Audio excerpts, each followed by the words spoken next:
Hello mga simpleng kusinera at kusinera sa bahay. Welcome and welcome back sa aking channel. Kung marami kayong buko sa bahay ninyo at ayaw mo siyang gawing buko pandan or buko shake, meron akong recipe na pwedeng i-share sa inyo na siguradong magugustuhan ng pamilya. Pwede rin ninyo itong gawing negosyo at pwede rin ninyong pagkakitaan. Ito pa pala ang inyong simpleng kusinera sa Simple Bakes. Bumabati sa inyo. So start na tayo. Gagamit lang tayo dito ng isang buko, yung mura lang or mga young coconut ng ginatawag natin na ginagamit natin sa paggawa ng ating mga buko salad. Ito nga palang recipe na ito ay pwede mong gawing inumin or pwede ring salad. Depende na sa'yo. Sa video na ito, ituturo ko sa inyo yung dalawang paraan para gamitin itong recipe na to. Gagamit din tayo dito ng kalahating tasa ng sago. Pakuluan lang natin sa 2 tasa ng tubig at pag kinulang pa sa tubig ay magdagdag lang tayo. Sa pagluluto po ng sago, marami akong nakikita na nagkakamali dahil hinuhugasan pa or sinasabay sa tubig malamig yung ating sago. Kailangan po kumukulo muna yung tubig saka nyo ilagay yung sago at mayat maya yung paghahalo para hindi dumikit sa ating kaldero. Kapag nakita nyo na po na transparent na yung kulay na inyong sago, ay luto na ito. Pag ganyan po may puti-puti pa, hilaw pa po ito, patuloy nyo lang pong lutuin hanggang maging transparent yung kulay kagaya nito. At pagkatapos na naluto ay salain yung tubig at saka itabi. At habang pinapalabig natin yung sago, mag-toast na tayo ng ating pinipig flakes. 1 cup ng pinipig flakes yung aking ginamit sa recipe na ito. Pwede mong bawasan, pwede mong dagdagan. Adjustable naman po yung itong recipe. I-toast lang natin yung ating pinipig hanggang maging light brown yung kulay at saka maging mabango. Huwag niyo pong hayaang masunog to para hindi maging mapait yung ating dessert.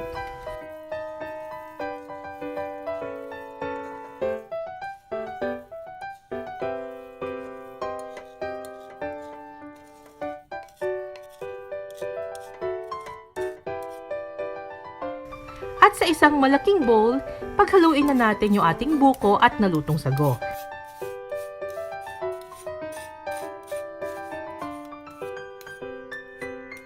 Ilagay na rin natin yung ating condensed milk, all-purpose cream at evaporated milk.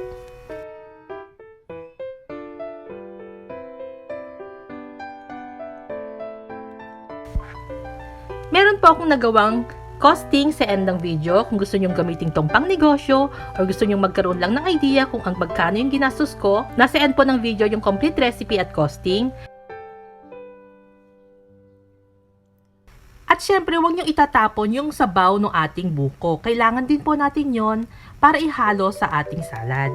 Magdagdag lang din kayo ng 1 to 2 cups ng tubig, depende na lang sa thickness na gusto ninyo ng ating recipe. Halo-halo lang po at syempre titikman ninyo kung kulang pa ng condensed milk, pwede kayong magdagdag.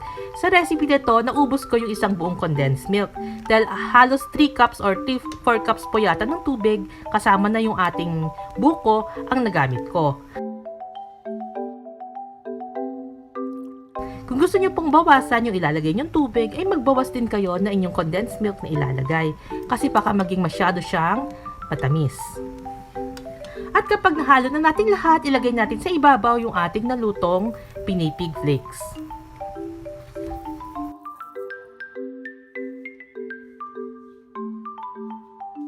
I-serve lang natin siya as drink. Kung gusto natin, lagyan natin ng yelo kung gusto nyo.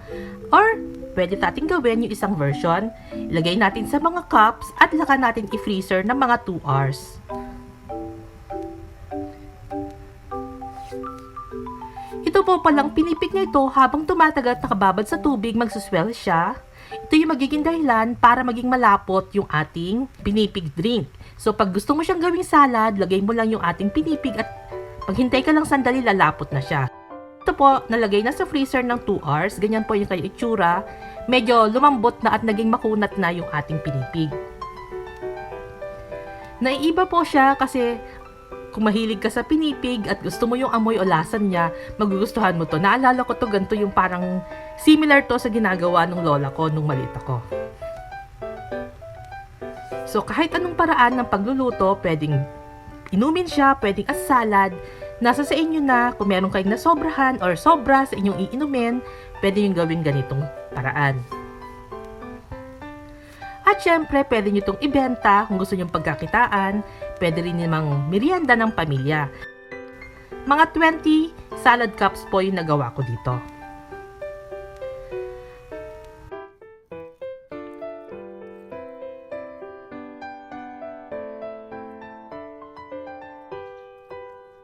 Kung kayo po ay hindi pa nakasubscribe sa ating channel, subscribe lang po at mag-click na rin ng notification bell para lagi kayong notified every time na meron tayong bagong uploads.